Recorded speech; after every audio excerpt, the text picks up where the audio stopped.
Magandang araw mga kakotsero, ito na naman po ang inyong lingkod na si Jigs na magbibigay sa inyo ng giya ngayong araw ng Biyernes. Ngayon po meron tayong pitong well-balanced races, no? At ang start time po natin ay alas 5:30 ng hapon. Uulitin ko po itong aking giya ay purely review and analysis ko lamang at walang halong information. Simulan na po natin. Race number 1. Dito po magsisimula ang winner take all. 4-year-old and above maiden race non-placers, no? Meron po tayong 6 na kalahok. Ang distansya po ay 1,200 meters. First choice ko po rito, yung imported horse, numero 1, Ocean 11, no? Although hindi pa naman siya masyado nagpapakita ng magagandang prueba dahil medyo malalakas yung nakakalaban niya sa maiden. Pero tingin ko dito, pag nilabas, may panalo. Second choice ko po, yung another imported horse, yung numero 2, Don Pepito, no? Napapatubayan ni Jackie A.R. Ramos, no? Ito, may turing kabayo ito, no? Pag nauna, tingin ko may panalo rin, sakay ni Jackie A.R. Ramos, no? Para sa akin, dito ako sa dalawang imported. Although, tingin ko, malalyamado dyan yung Sweep Singi, no? Pero para sa akin, yun na lang po pili ko, no? Kaya dito sa race number 1, ang pili ko po, doon ako sa numero 1, Ocean 11. Panigundo ko naman po, numero 2, Don Pepito. Sa race number 2, dito po magsisimula ang pick 6. Puracom rating based handicap system, class 5, 17 to 41 split. Another 1,200 meter distance at dito meron po tayong 8 kalahok.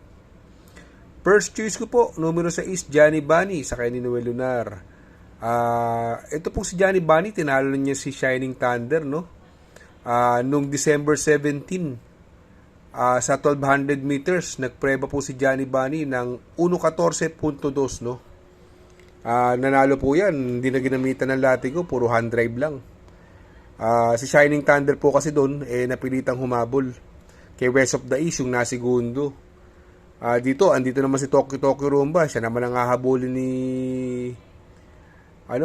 Shining Thunder, kaya pwede mapabor na naman kay Johnny Bunny, no?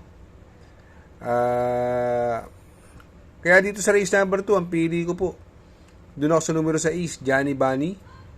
Panigundo ko na rin po, numero 5, Shining Thunder.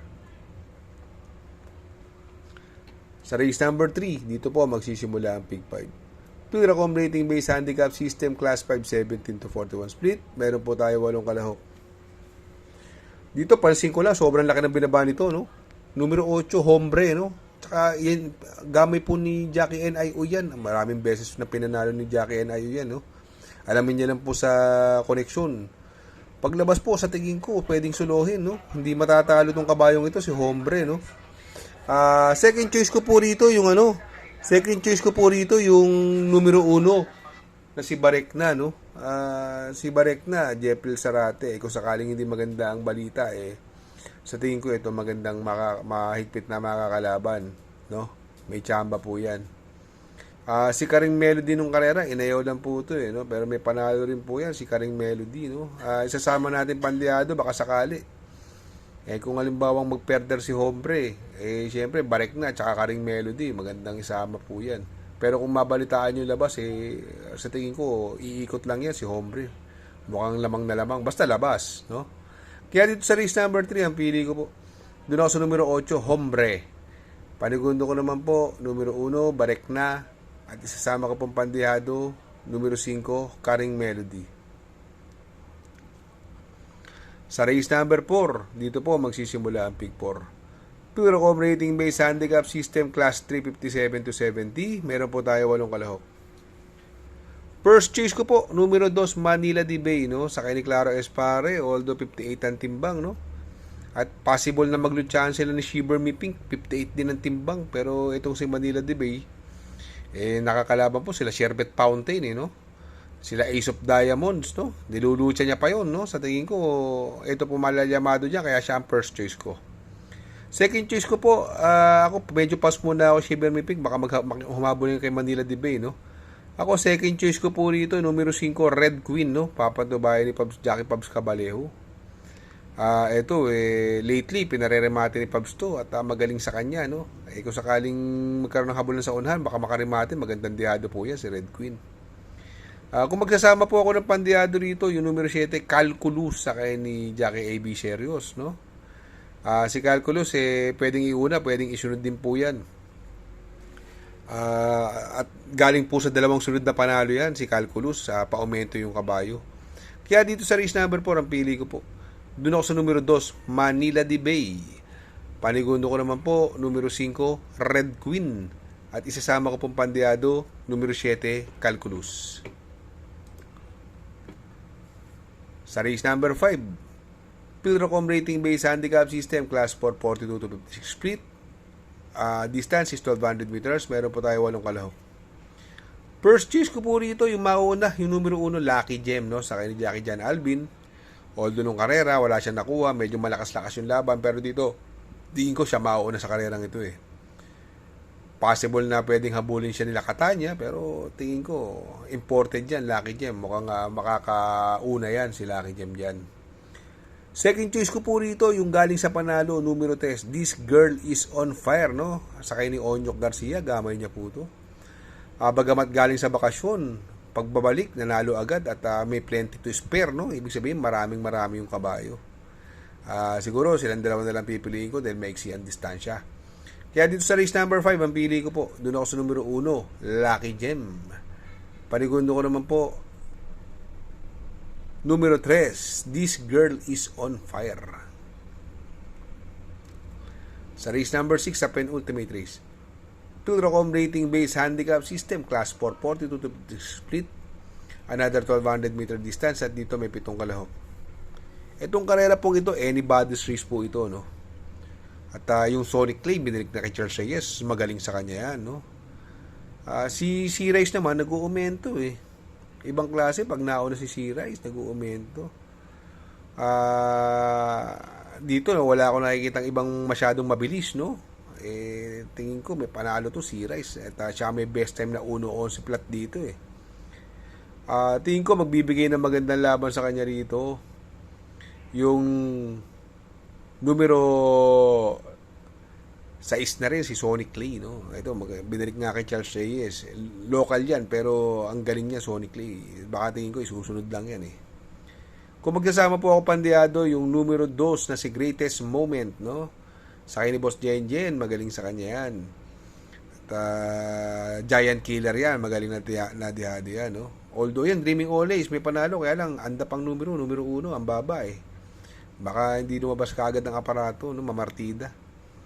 Bride 3, no? Maganda ring pangsama yan. Pero para sa akin po, itong race number 6, ang pili ko po dyan. Doon ako sa numero 3, Sea Rise.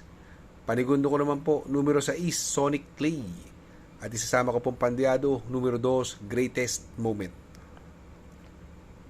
Sa race number 7, sa last and final race, Pilrocom Rating Base Handicap System, Class 4, 42 to 56 split. Another 1200 meter distance at dito may 8 kalahok. Another anybody's race po ito ha. May panalo si Primavera, Grand Majesty, Boss Uno, Light Bearer, no? At saka si Anli Burn, no? Ayan, anybody's race yan. Pero ako po, personal pick, first choice ko po rito, numero 8, Anli Burn. Ito si Anli Burn, umentadong kabayo ngayon ito. Siya po may best time na 1.26 dito sa 1400 meters. At magaling po kay Jigger Paano yan, kay Jigger Paano, si Anli Burn.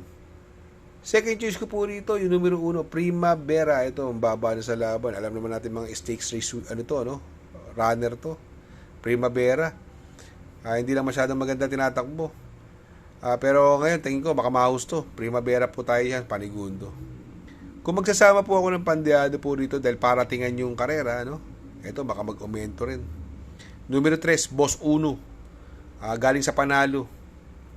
Baka mag-aumento yung kabayo, kaya siguro pwede pansama talaga yan. Last race pa naman. Kaya dito sa race number 7, ang pili ko po. Doon ako sa numero 8, Anli Burn. Panigundo ko naman po, numero 1, Primavera. At isasama ko po pandiado, numero 3, Boss Uno. Mega shoutout, no? Mega shoutout kay Sir Second Monsod ng Tundo. Mega shoutout, sir. Ito rin, mega shoutout kila Boss Oyi, Sir Oming, Mr. Drake, Boss Jero, at Sir Riker, no? Greetings from Sir Orly Tagumpay. Mega mega shoutout po. Shoutout nga pala kay Sir Pax ng Barkadahan OTV. Located po siya sa 1139 New Antipolo Street, Corner Vargas. Malapit lang po sa Abad Santos, yung bagong ginawang tulay. Very convenient and attentive po ang mga tao. Pwede po kayong mag-EV at party while betting on racing. Good luck mga kakutsero. Sana po matapat ang ating giya at yung mga nakasunod. Sana po ay magsitama po kayo. Ako yung makikiusap lamang at makikisuyo sa inyo na please like, share, subscribe, and hit the notification bell para update kayo sa aking mga giya. Good luck po and happy racing.